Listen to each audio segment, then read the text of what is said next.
de los temas más importantes o uno de los temas que más afecta a nuestros niños, ¿no? Ese sentimiento de confianza y puede ir de ambos lados. Confianza en mí mismo, que también podemos hablarlo como seguridad, o confianza en el mundo que me rodea. Y últimamente esa confianza en el mundo que me rodea, pues ya no es tan clara como tal vez era antes, porque uno, estamos muy expuestos por las redes sociales y dos, el tema del bullying, el tema de sentirse eh, no, no aprobando unas expectativas sociales que nos han creado, genera mucha desconfianza en nuestros chicos. Entonces, esta es la piedra angular de la inteligencia emocional de nuestros hijos, cómo hacer niños seguros o niños confiados de sí mismos. Y bueno, para iniciar, que me cuenten por ahí una o dos opiniones que me regalen sobre qué creen que es confianza, cómo podríamos definir esa palabra que usamos tanto. ¿Quién me quiere compartir, escribir, abrir su micrófono y contarme qué entendemos por confianza? Déjenme escucharlos, oírlos, leerlos. ¿Qué entendemos por confianza?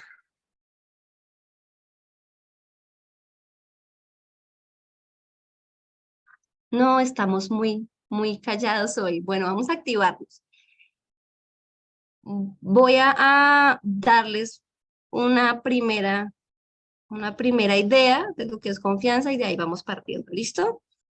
Entonces, confianza es un juicio.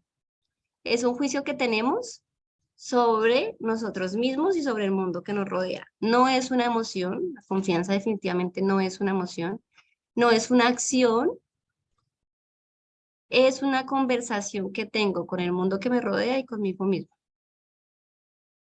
Entonces, entendiendo que la confianza es un juicio que yo tengo sobre mí, sobre el mundo que me rodea, puedo ver que esa confianza nace del lenguaje.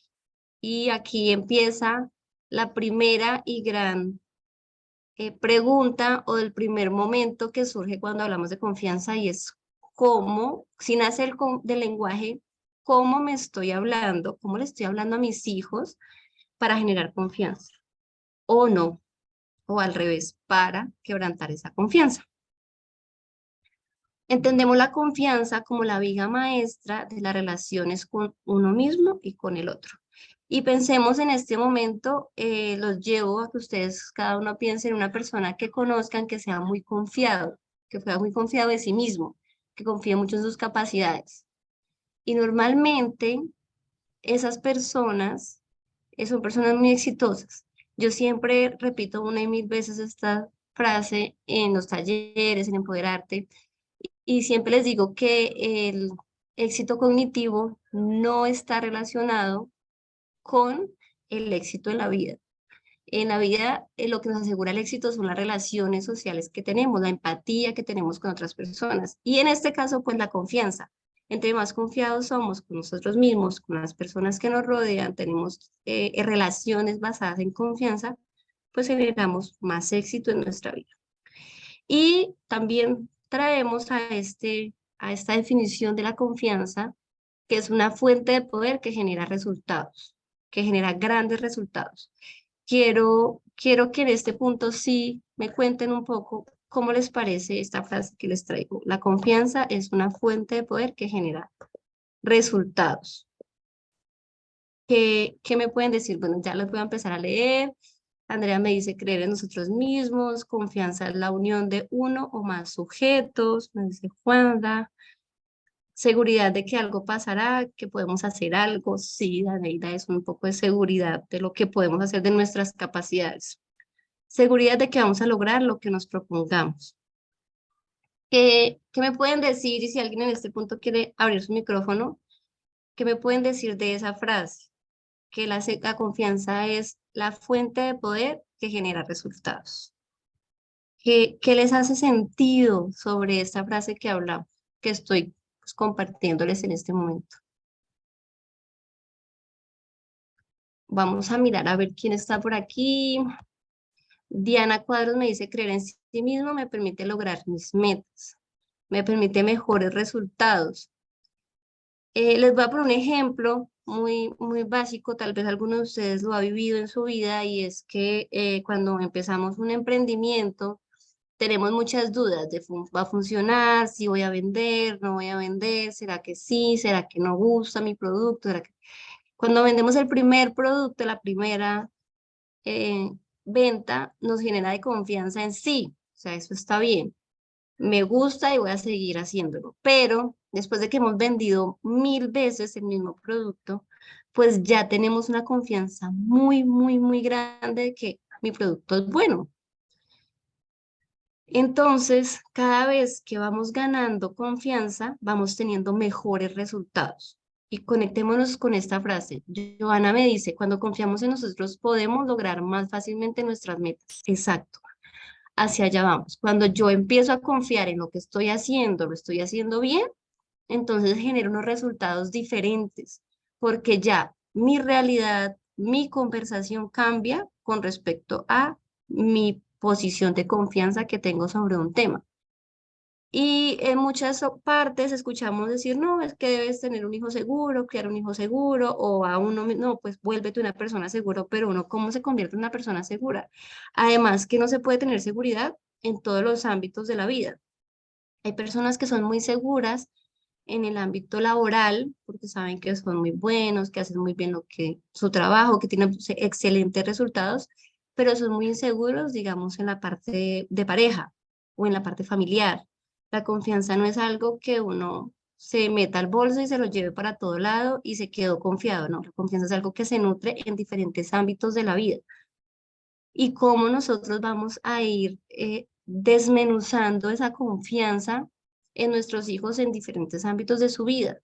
Los chicos nacen confiados, yo siempre digo, los niños ya nacen perfectos, ya son niños 100, nacen con amor propio, nacen con sus conexiones, nacen con súper confiados del mundo, pero a partir de que van creciendo, lo que van escuchando en el entorno que los rodea, van sintiéndose inseguros en algunos ámbitos. Depende, pues, de los padres, depende del contexto en el que se desarrolle el niño. Y vamos a la pregunta de cómo quebranto la confianza. En este ámbito, quiero que ustedes vean que, o traerles esto aquí un poco más al frente para que lo vayamos estudiando, y es que la confianza es la base de cualquier tipo de relación. Y pensemos una relación que no esté basada en la confianza, una relación de pareja, por ejemplo, o una relación de laboral que no esté basada en la confianza, una relación padre-hijo que no esté basada en confianza. Cuando no hay confianza en una relación, es una relación pues dañada, una relación tóxica, una relación que no genera buenos resultados, porque no hay confianza. Entonces, ¿cómo quebranto la confianza en mis hijos? Bueno, la primera cosa que hacemos mucho los papás es no los creemos capaces dudamos de la capacidad de nuestros hijos. Eso es algo que nosotros lo hacemos, digamos que de forma innata, nomás cuando están empezando a caminar, siempre estamos detrás de ellos porque prevemos que se van a caer. Y esa prevención que tenemos como padres hacia el futuro evita que ellos hagan cosas en el presente. Entonces el niño está empezando a caminar y yo como papá estoy previendo que se va a caer.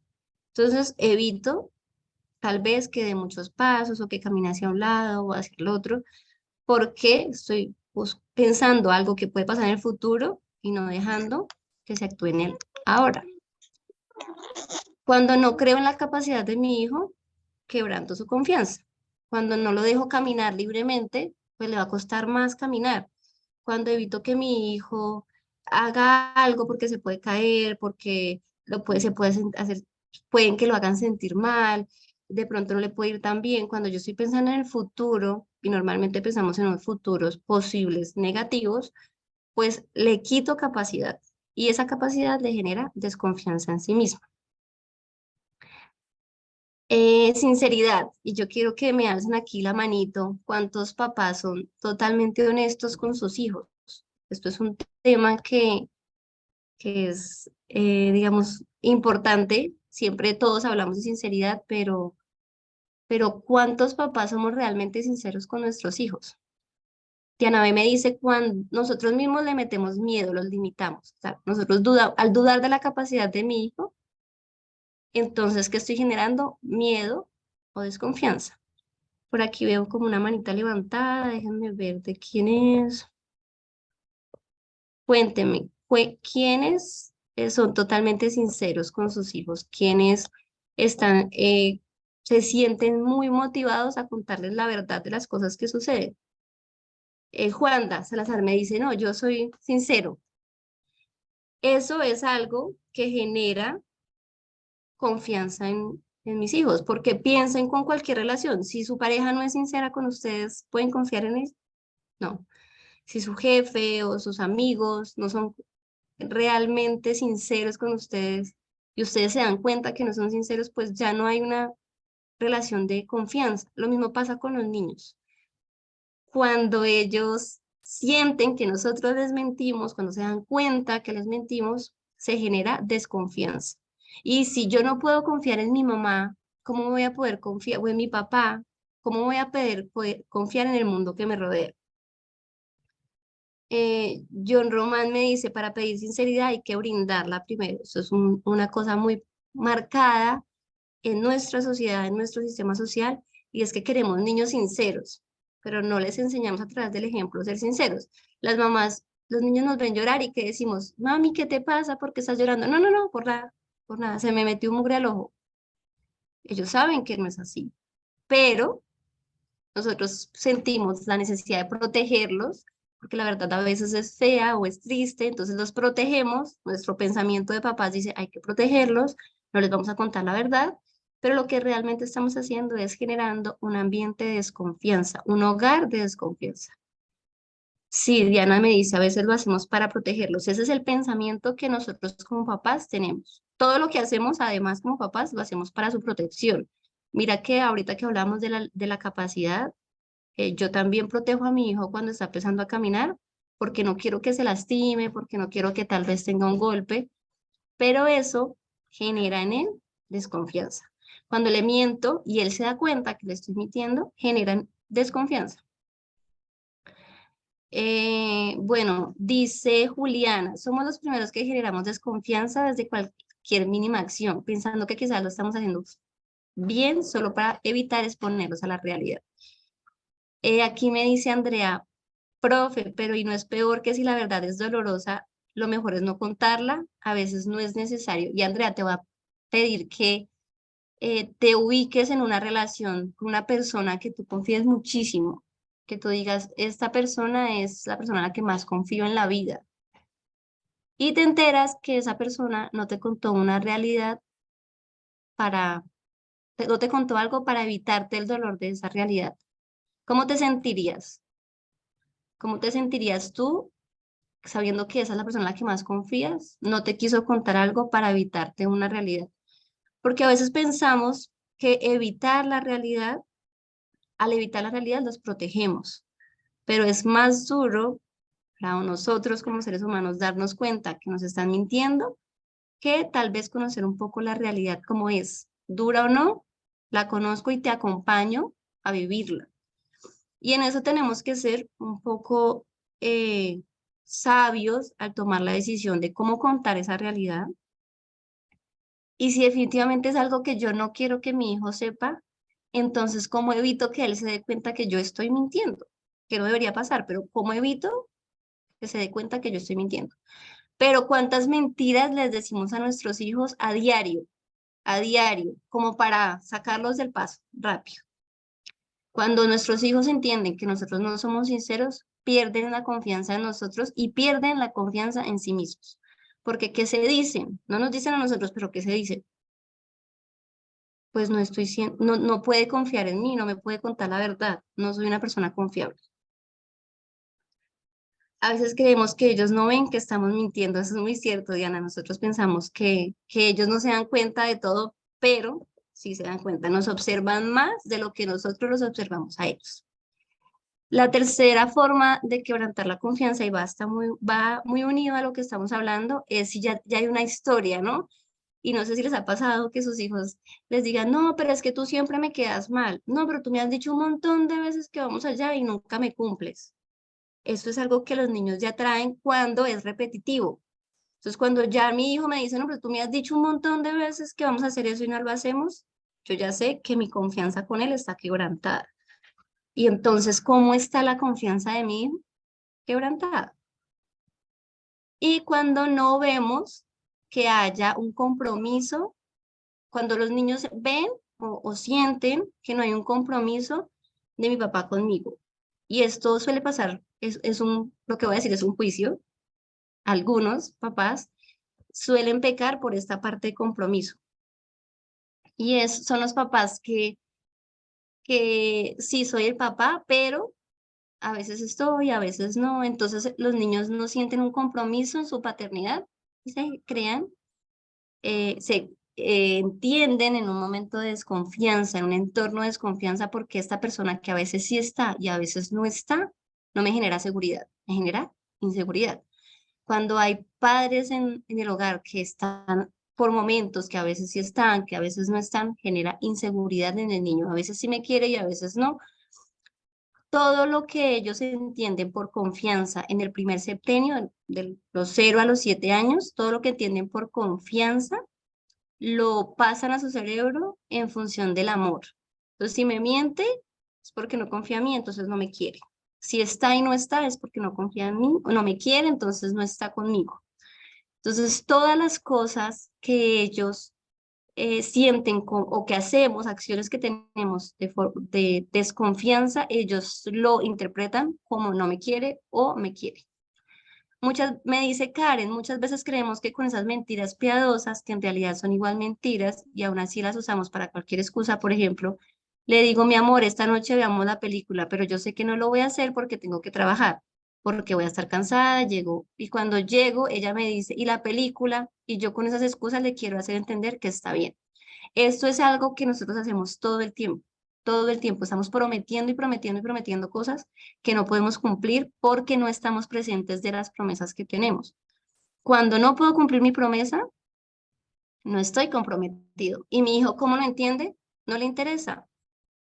No le interesa estar conmigo, no le interesa ver la película que queríamos ver. Entonces, se desarrolla en un entorno de inseguridad y se vuelve un niño inseguro. ¿Sí? Entonces, esas son las formas en que los papás quebrantamos la confianza. Es algo que hacemos porque repetimos patrones de crianza, uno, dos, porque no somos presentes en nuestra responsabilidad como padres, y tres, porque es la manera que aprendimos. Ya, ningún papá quiere mentirle a su hijo porque quiere hacerlo deliberadamente. Simplemente es porque es la forma en que aprendimos a establecer relaciones. Y esto no solamente funciona con los niños, ¿no? Veamos, cambiémoslo de entorno, veamos el entorno familiar, veamos el entorno tal vez laboral y veamos qué tantas relaciones alrededor mío se están desarrollando a través de un entorno de desconfianza. ¿Qué tanto tengo que mentir para relacionarme con el otro? Vivimos en una sociedad de mentira. Vivimos en una sociedad que nos exige estar mintiendo, ¿no? Entonces con Instagram pongo la foto y le pongo filtro, estoy mintiendo en mi vida todos los días a través de las redes, a través de cómo me relaciono, porque es la sociedad a que nos estamos enfrentando hoy en día. Y muchos papás me dicen, sobre todo papás de chicos adolescentes o que están entrando a la adolescencia, no, es que se la pasa en redes, se la pasa mandando fotos, se la pasa. Pues claro, ese es el mundo en el que se está desarrollando y debe mentir de sí mismo para ser aceptado en esa sociedad. ¿Por qué? Educamos en entornos de desconfianza. ¿Tenemos alguna pregunta hasta aquí? Porque vamos a irnos ahora a la parte bonita de este espacio y es cómo fortalecemos la confianza, porque yo creo que ya empezamos en el chat ya me empiezan a mostrar que ustedes van entrando en esa conciencia de cómo estoy defraudando la confianza de mi hijo. Vámonos a cómo la puedo fortalecer. ¿Les parece?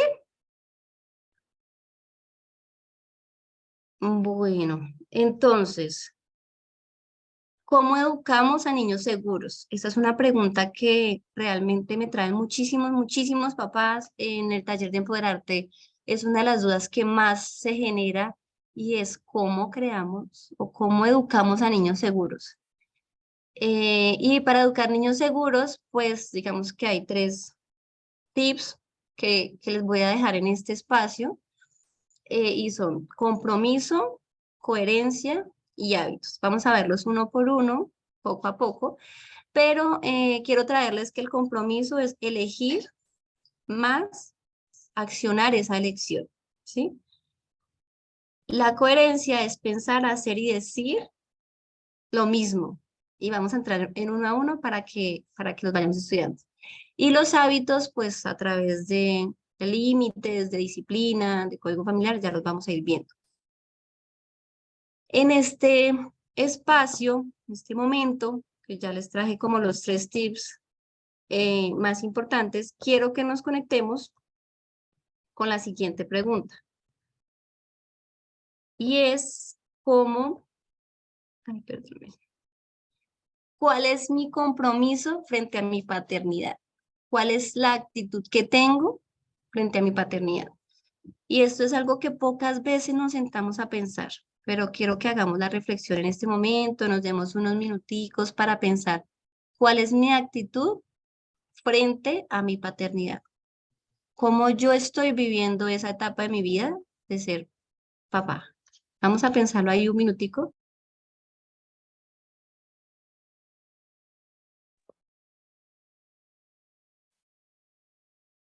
Les voy a traer 5 posibilidades, 5 perfiles que me encuentro mucho en este proceso de papás, de ser papás, y ustedes la idea es que se vayan ubicando en qué tipo de papá, qué actitud estoy teniendo y qué tipo de papá estoy siendo hoy, ¿sí?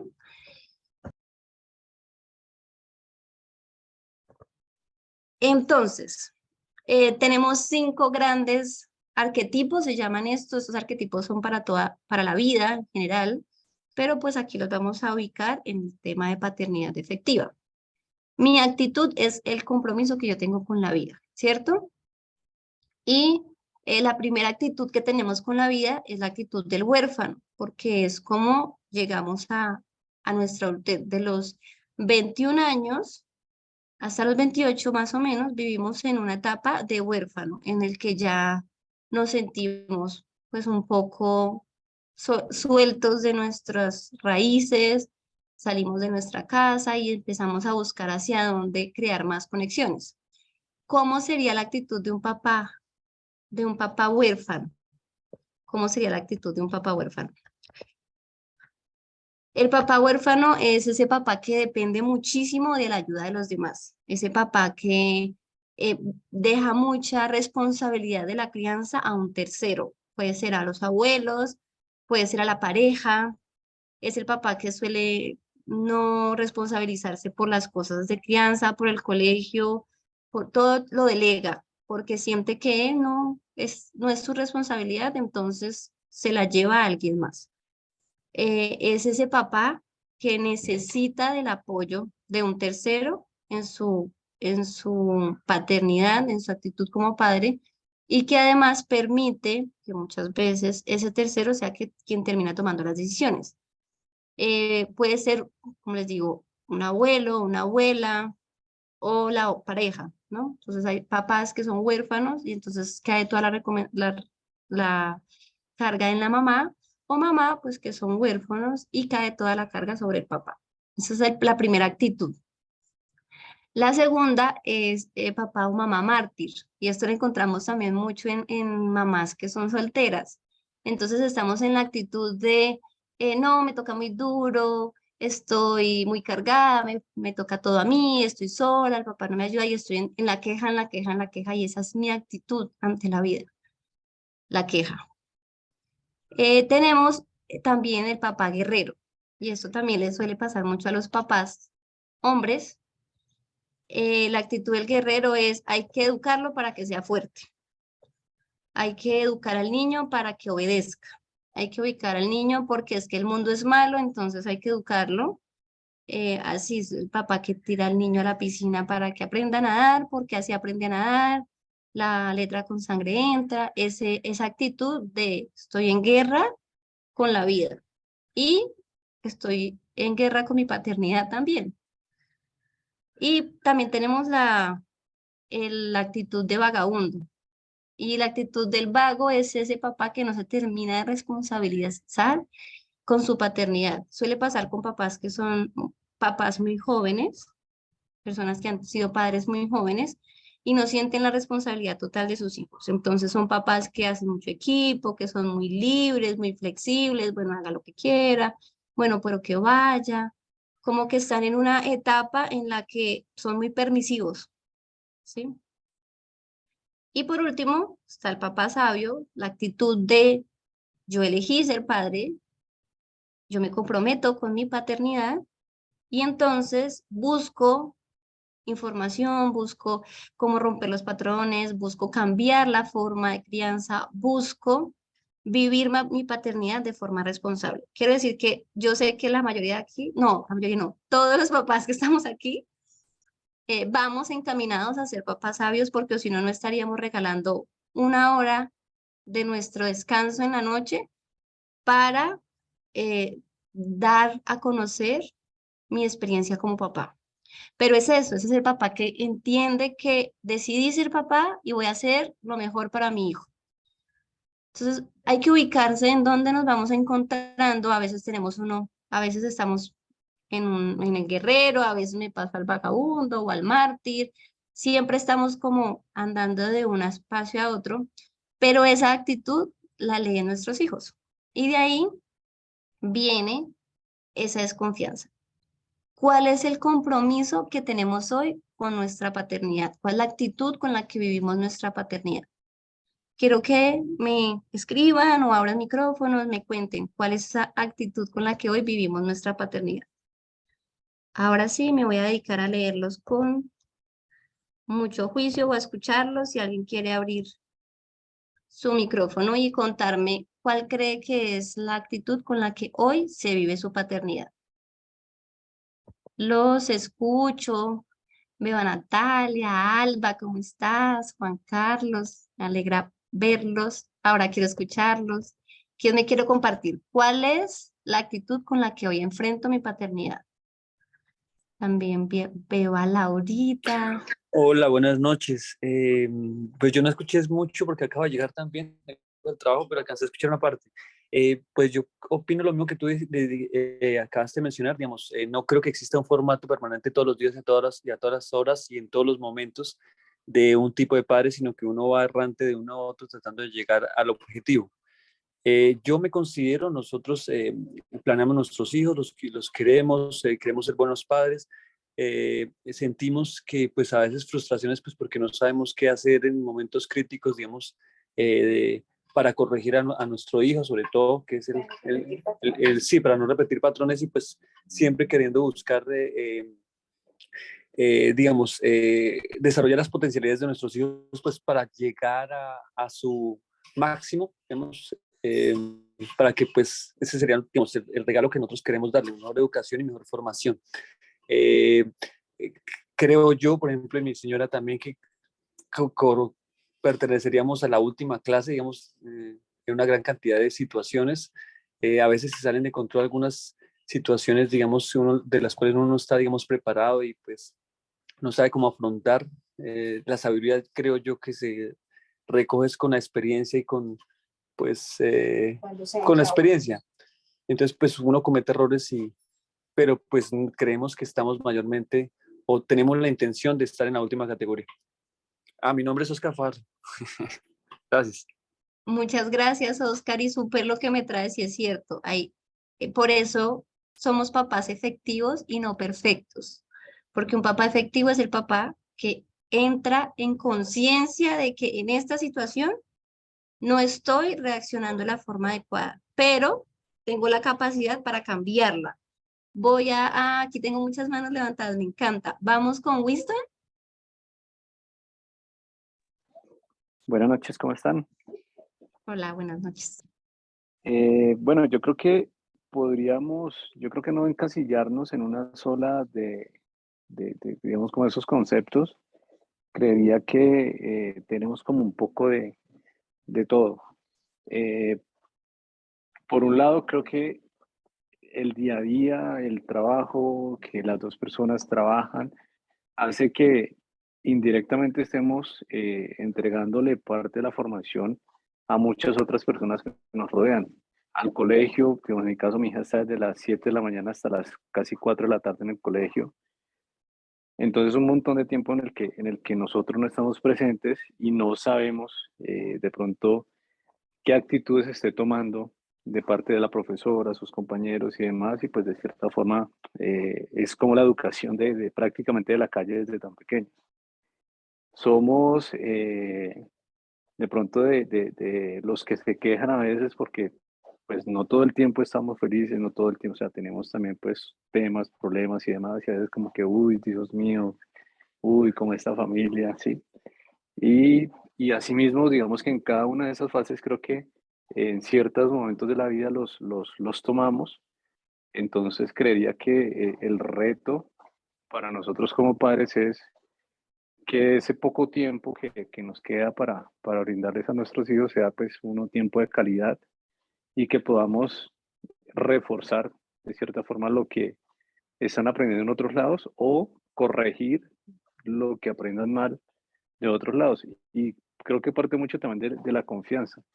Hacer ese tema de confianza para que los niños nos cuenten qué hacen, qué no hacen, qué dicen, qué aprenden.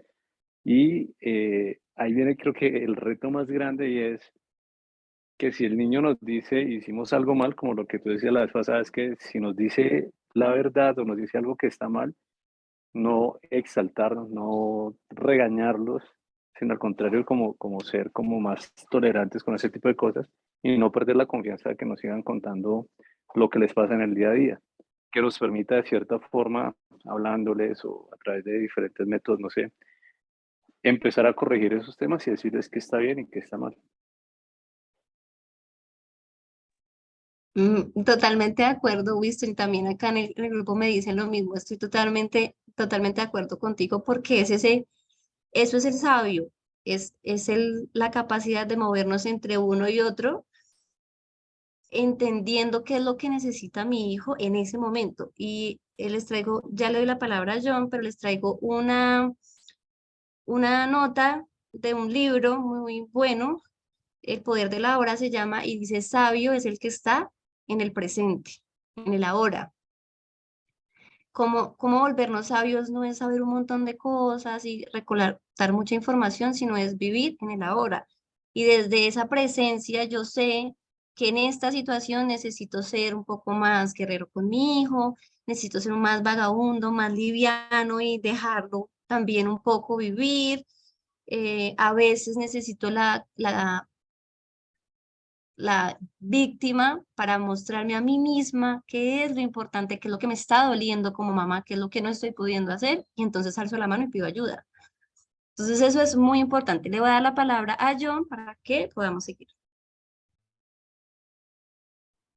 Hola, buenas noches. ¿Me escuchan bien? Ok. Bueno, sí, Alejandra, pues sí, vamos a comentar lo que acabas de mencionar, pero pues vamos a compartir algo adicional, ¿no?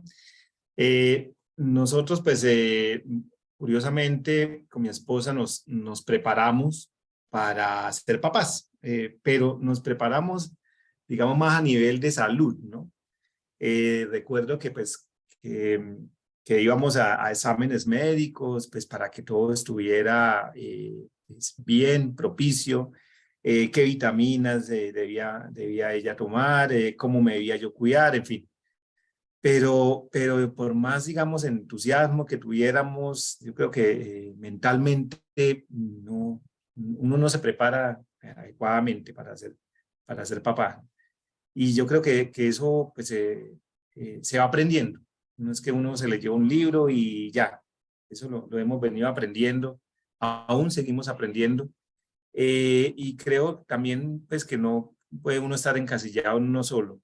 No somos perfectos. Tratamos cada día pues, de ser los mejores papás posibles, de transmitirle amor, cariño, de también exigirle disciplina, lo que tú dices, o sea, no puede uno ser grato todo el tiempo, hay que enseñarles disciplina de la mejor forma, por supuesto.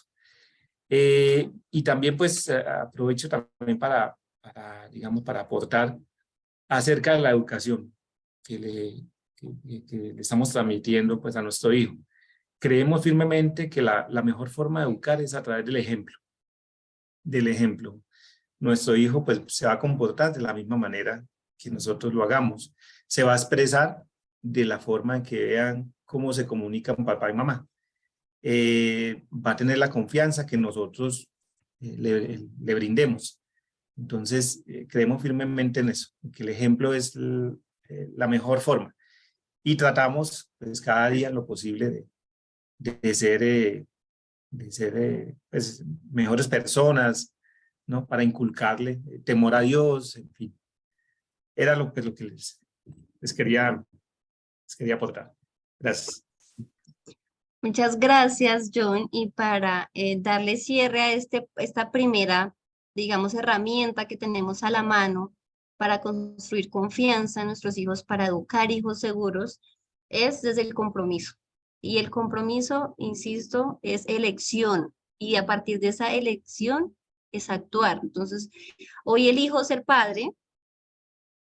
A veces no lo elegimos, a veces sí, a veces nos llegaron como bendición, a veces fue la vida la que decidió por nosotros, pero ya estamos en este rol, ya decidimos. Entonces, cuando decidimos ser padres, actuamos bajo esa elección y la brújula en esa elección no es otra que no sea el presente, el escuchar y saber qué necesita mi hijo de mí en este momento, qué tipo de papá necesita.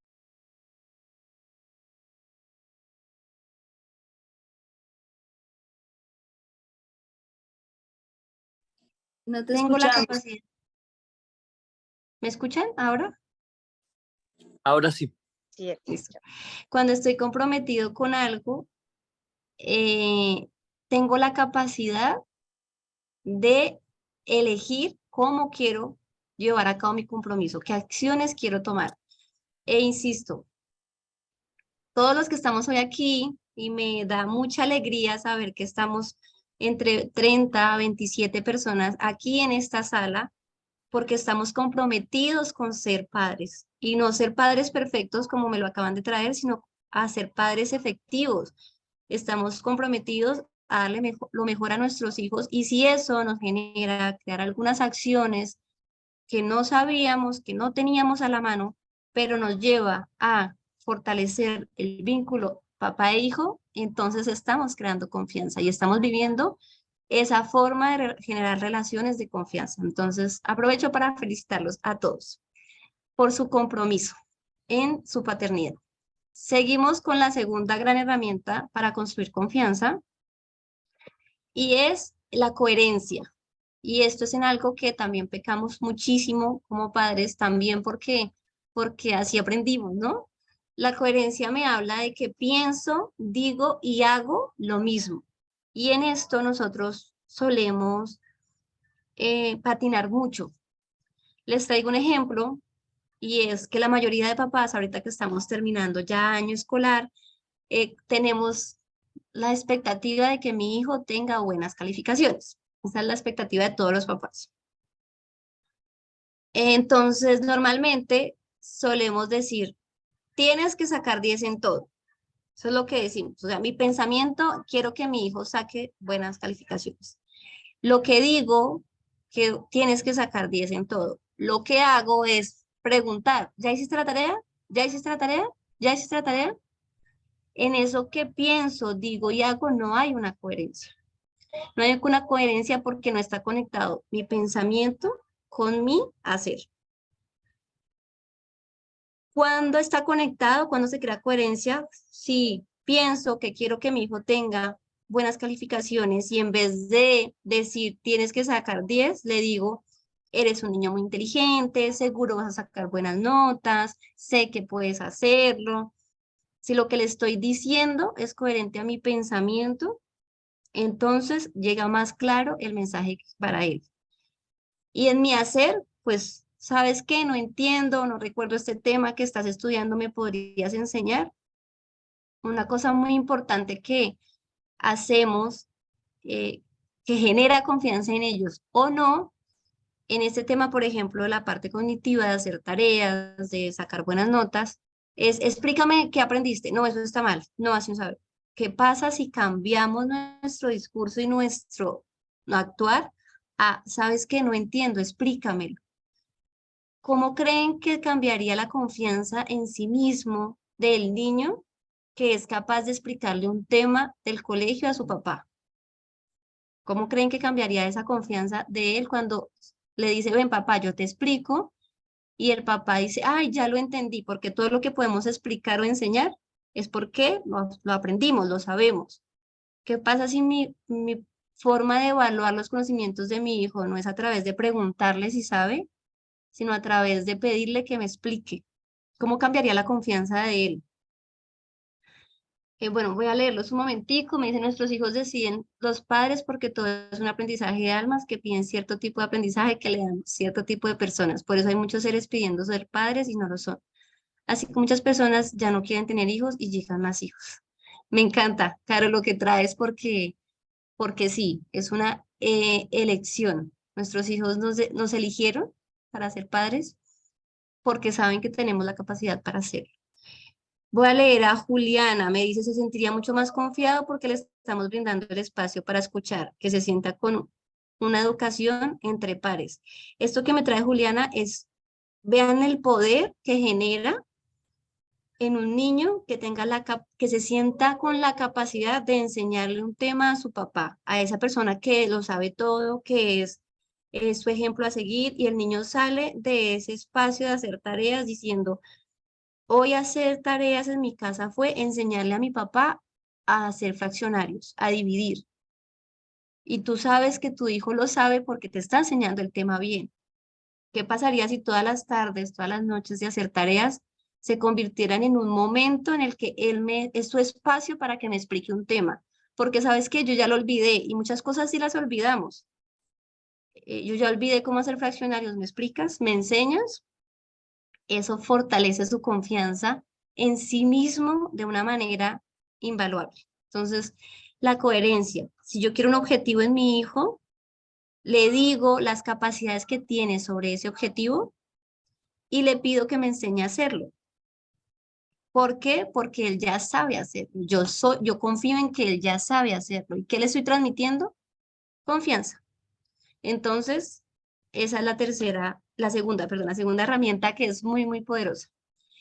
Y la última herramienta que les traigo es, ay, se me perdió, los hábitos. Y a este espacio de hábitos le hemos generado muchísima corriente, primero porque es un tema que nosotros normalmente no tenemos establecidos, es un tema que nos cuesta muchísimo, y dos, porque los hábitos nos dan seguridad, nos dan confianza, pero además nos da liviandad y armonía en el hogar. ¿Cómo trabajamos los hábitos en los niños? Bueno, esto ya habíamos visto, algunas personas que están aquí ya habían estado en los talleres anteriores de disciplina rítmica, de límites sanos, pero vamos a hacer un recuento para los que no. En paternidad efectiva nos enseñan que el método de disciplina rítmica es el método más eficaz para hacer niños seguros, pero para crear armonía en el hogar. ¿Qué es la disciplina rítmica? Un conjunto de normas establecidas, de momentos del día, de acciones muy establecidas en conjunto, en acuerdo, en común acuerdo, que se repiten diariamente, y cuando se repiten por más de 2, 3 meses en un tiempo seguido, pues se vuelve, digamos, parte de la rutina. Eso es la disciplina rítmica. Esa es la forma en que se crea disciplina en los deportes, es la forma en que se crea disciplina en el trabajo, una serie de acciones repetidas, ¿sí? ¿Qué nos trae la disciplina rítmica? Pues seguridad, confianza, el niño ya sabe qué es lo que viene, qué tiene que hacer, cuándo lo tiene que hacer, nos quita de pronto un poco ser papás policías y nos ayuda a crear armonía. Todos sabemos que a las 7 comemos, todos sabemos que a las 8 nos dormimos, todos sabemos que ya sabemos que viene y eso me genera un entorno de confianza.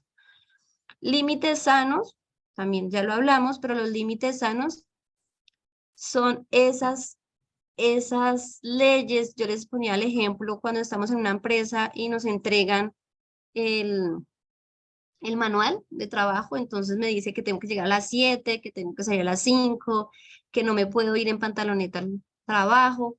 Son unos límites muy, muy claros, muy establecidos que yo conozco desde antes de entrar a la empresa o desde el momento en que firmo el contrato. Es crear esos límites en casa que corresponden o vienen de un código familiar, de un acuerdo entre todos que queremos, por ejemplo, en mi familia nos respetamos, somos honestos y nos apoyamos, y los límites para mantener eso es que pues no gritamos, ¿sí? No, en la familia no se grita, en la familia no se usan groserías, en la familia como está el límite tan claro, pues cuando se sobrepasa, es claro que hay una falta grave y es fácil volver a traerlo. Mira, te equivocaste porque es que esto es un límite que ya está establecido, ya habíamos llegado al acuerdo de que nosotros no nos gritamos y lo vamos respetando en conjunto.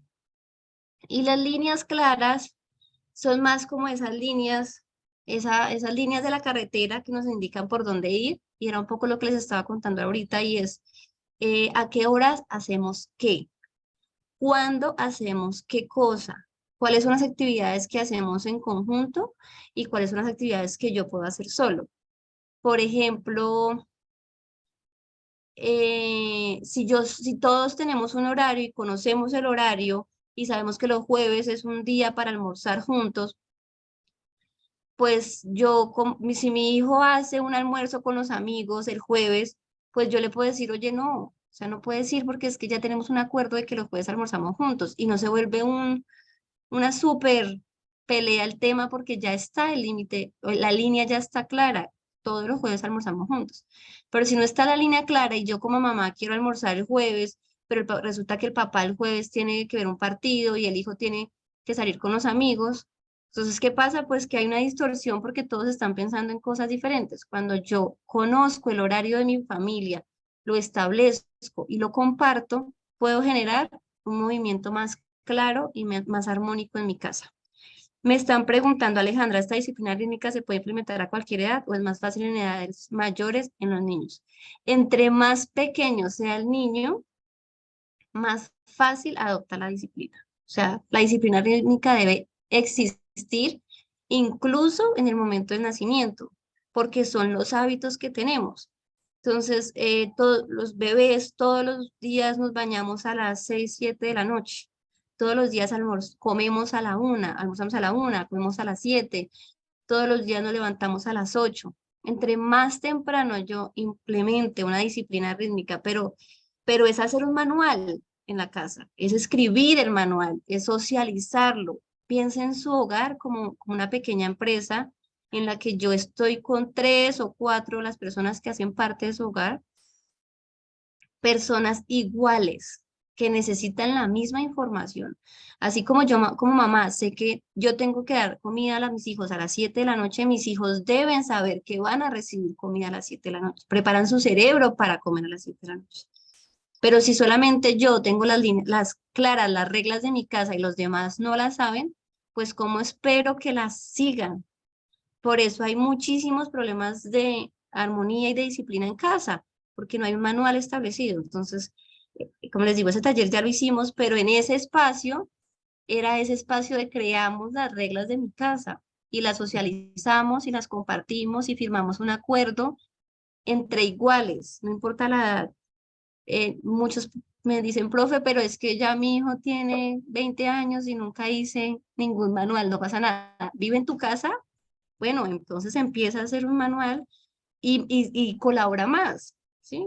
Sabemos que los martes lava la loza tal, los miércoles la lava tal, que tal persona se encarga del aseo de esta parte de la casa. Todos los límites que yo pueda crear me genera armonía.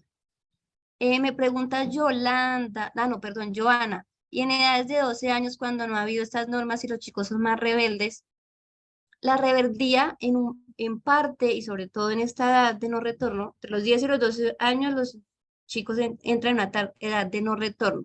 No van a volver a ser niños nunca. Están entre, a veces me levanto y quiero ser niño y jugar con los carros o jugar fútbol, y otro día me levanto y quiero ser grande, adolescente y que no me digan nada y hacer mi vida, porque eso es en lo que están.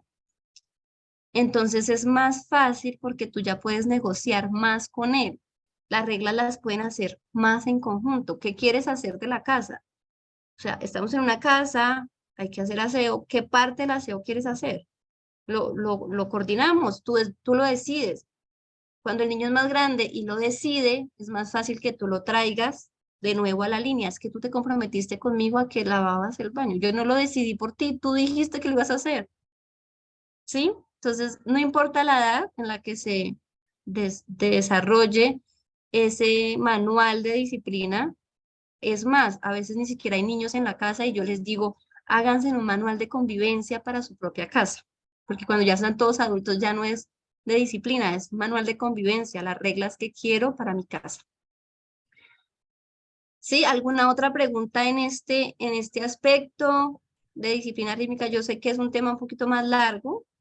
Cualquier duda que tengan con respecto a esto me pueden escribir por WhatsApp, podemos crear sesiones 1 a 1 por Zoom, presenciales. Yo trabajo muchísimo con familias haciendo ese proceso de creación de un código familiar, de disciplina rítmica, entonces me pueden escribir y les ayuda a desarrollar ese espacio porque es muy útil y genera mucha confianza. Saber qué tengo que hacer, a qué hora lo tengo que hacer y cuándo lo tengo que hacer me genera mucha confianza. Bueno, ya voy a ir cerrando el tema y por último, en ese momento en el que yo ya reconozco que mi hijo tiene un problema de confianza, muchos papás me lo han traído así, profe, es que yo ya sé que mi hijo es desconfiado. Me pregunta Dayana, ¿qué pasa cuando la regla o norma se incumple? Esto es de disciplina rítmica y te la respondo así rapidito para seguir con el tema de confianza, pero cuando creamos el código de disciplina, cuando creamos el manual, en el manual de las empresas hay unos límites. No se puede llegar tarde, por ejemplo, y eso se pone en una categoría de falta leve, falta grave, ¿sí? Y esas faltas tienen unas consecuencias, que todo esto viene ya conversado anteriormente con mi hijo, ¿sí? Ya lo habíamos hablado los dos, ya sabemos que cuando incumples esta norma y esta falta, si es una falta grave, sabemos que la consecuencia es tal. Todo eso se crea en ese paquete de desarrollar el reglamento, pues por así decirlo, familiar, o como nosotros le decimos, el código familiar. Vamos a eso, Joana, esa es la última parte, y es qué hago cuando mi hijo ya no, yo ya sé que mi hijo es desconfiado, yo ya sé que es inseguro, yo ya sé que cómo lo nutro, sí, ya sé que él está en ese proceso de inseguridad, cómo lo nutro. Y esto es la última herramienta que les traigo, y es la técnica de la escalera. Para, para crear confianza, como yo les decía, lo que necesitamos mostrarles a nuestros hijos inseguros es su capacidad. Los niños que ya son inseguros es porque ya no sienten capacidad, no se sienten capaces de nada, sienten que no pueden, entonces ya están hablándose de esa manera, ¿cierto? Entonces, ¿qué debemos hacer? Poco a poco ir mostrándole sus capacidades, sus pequeños triunfos. Entonces, la técnica de la escalera, ¿qué me genera? Bueno, visualizar una meta. Cuando vamos a trabajar con un niño que ya tiene una autoestima baja o que ya es inseguro, vamos a ir meta por meta. Los papás quieren que sean seguros de la noche a la mañana, no, vamos a ir meta por meta. Los que todavía no son inseguros, pero quieren fortalecer la confianza de su hijo, también lo pueden desarrollar, meta por meta. Entonces, mi primera meta va a ser que mi hijo se lea un libro. Entonces, visualizamos la meta, ya la sé, pero no nos quedamos en que quiero que te leas un libro, te traigo un libro y te lo entrego y léete el libro. No, hay que ir como una escalera, paso a paso, hay que valorar muchísimo el proceso para que llegue a la meta. Entonces, dividimos la meta en tareas muy sencillas, 1 a 1. Muy sencillas. Lo primero, busquemos qué temas te gustan de lectura. Ahora vamos a buscar el libro. vamos a establecer pequeños logros. Vas a leer 2 páginas, 3 páginas cada día. Y cada día que cumpla la meta de leer las 3 páginas, entonces yo se lo celebro. Mira, pudiste, o sea, hace un mes no leías ni una, hoy ya lees 3 páginas. Si ves lo importante, mira que tú puedes, mira que ya estás logrando poco a poco, porque recuerden que la confianza se nutre a través de resultados. ¿Cuál es el resultado? Que se leyó 3 páginas. ¿Qué me genera confianza para saber que entonces si ya leí 3, puedo leer otras 3? ¿Sí? Marco los logros obtenidos, logros pequeños, peldaño a peldaño, peldaño a peldaño, y celebro muchísimo el logro finalizado. Después de 2 o 3 meses de ir celebrando paso a paso, le digo, te leíste 20 páginas o te leíste 50 páginas del libro. O sea, te das cuenta que al principio pensabas que no podías leer 3 y hoy te leíste 50. Entonces, ¿qué crea? Confianza. El tema de la escalera puede ser con cualquier cosa que ustedes quieran promover en sus hijos, con las tareas. Entonces me vas a enseñar cada día, cada noche, enséñame un tema de lo que viste en el colegio, pero la clave de que esta técnica de la escalera genere confianza es celebrar el pequeño logro, paso a paso. Confío en tu capacidad de leer, sé que lo sabes hacer, sé que lo puedes hacer, y date cuenta que hoy leíste 3, ya antes no habías leído ninguna, ahora leíste 6, ahora leíste con mucho entusiasmo y constancia. Pequeños logros generan confianza. Pequeño, poco resultado, resultado, resultado, resultado, fortalece la confianza. Y nos vamos yendo de un tema a otro y cada día el reto va siendo más grande, más grande, más grande, y así vamos fortaleciendo su confianza. Me preguntan, ¿los temas de sobrepeso son difíciles de manejar porque se genera ansiedad, incluso para ayudarles en la metodología para bajar de peso? Ponle la meta, que no sea una meta que ya a él lo haga sentir inseguro. Si la meta ya lo hace sentir inseguro, no la va a cumplir.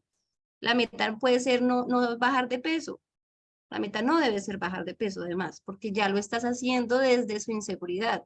La meta puede ser que vayamos a, qué sé yo, recoger 3 flores en el barrio, alguna cosa que no esté directamente relacionada con lo que le genera inseguridad, pero que tú sabes que hacer esa práctica le va a ayudar a bajar de peso.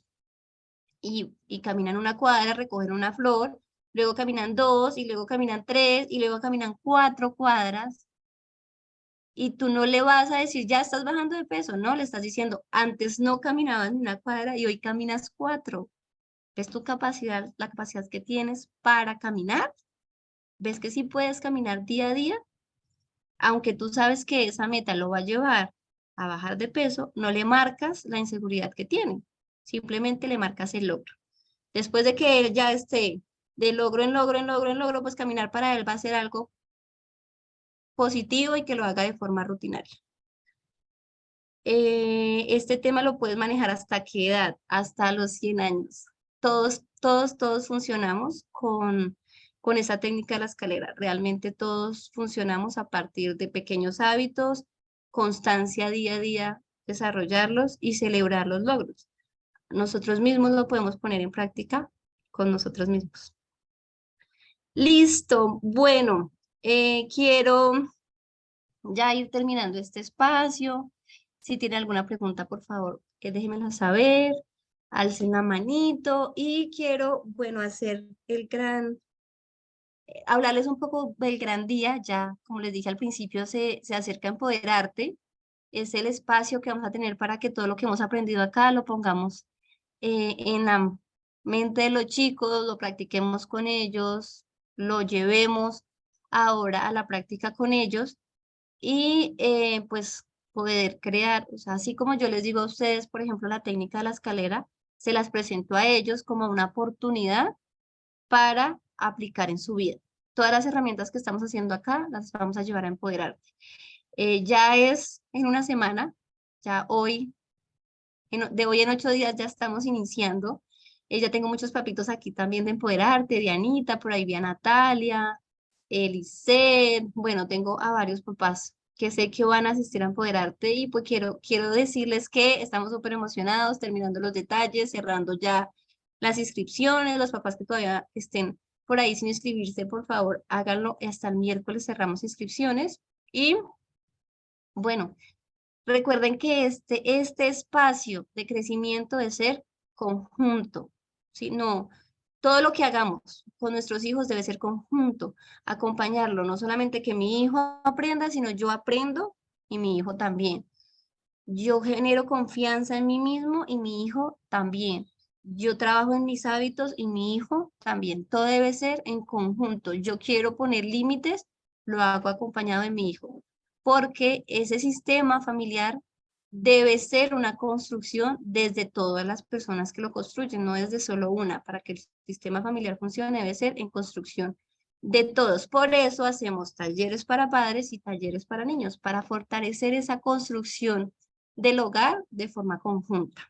¿Listo? Entonces, bueno, muchísimas gracias a todos por participar, por acompañarnos, por estar presentes. Les agradezco muchísimo que me acompañen. Estoy muy feliz porque cada vez vamos siendo más y más los que estamos en este espacio. Nos queda un taller, recuerden, el próximo jueves a las 6:30 tenemos el último taller. Vamos a hablar de amor propio y de valía. Entonces es súper importante porque cierra estas cuatro pues fundamentos del yo soy.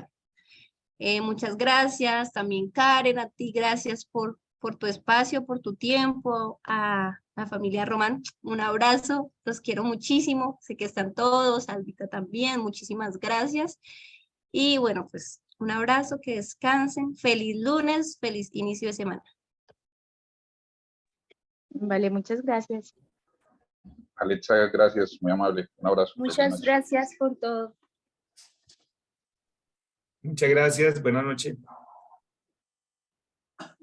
Que estén muy bien, gracias a ustedes, que estén bien, me alegra verlos y saludarlos. Ay,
Felipe entró como un poquito tarde, ¿no?